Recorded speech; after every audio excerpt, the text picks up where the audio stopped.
হয়ে গেছে আর একটা বোন বাকি, তাই তো? হ্যাঁ।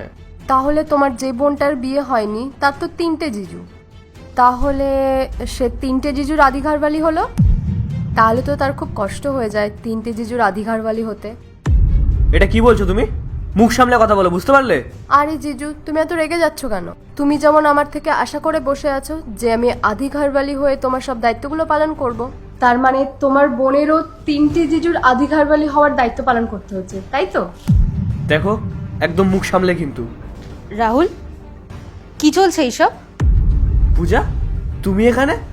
তুমি তো মার্কেট গেছিলে। না, যাইনি, বাড়িতেই ছিলাম, যাতে তোমার আসল রূপটা দেখতে পারি, যেটা এখন আমার চোখের সামনে জলের মতো পরিষ্কার হয়ে গেছে। না না, এরকম কোনো ব্যাপার না, তুমি ভুল বুঝছো। তোমার লজ্জা করে না রাহুল? তুমি আমার বোনের সাথে এরকম আচরণ করছো। আরে ও তোমার থেকে ছোট হয়, তোমাকে জিজু বলে, আর তুমি ওকে বাজে নজরে দেখো।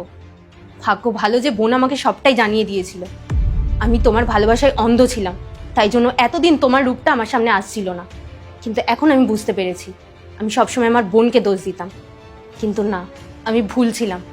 আমি তোমাকে ভালোবেসেছি, বিশ্বাস করেছি, আর তার বদলে তুমি আমাকে ঠকিয়েছো। দেখলি তো দিদি, তোকে আমি আগে বলেছিলাম না তোর হাজবেন্ড আমাকে খারাপ নজরে দেখে? আজকে সব প্রমাণ হয়ে গেল।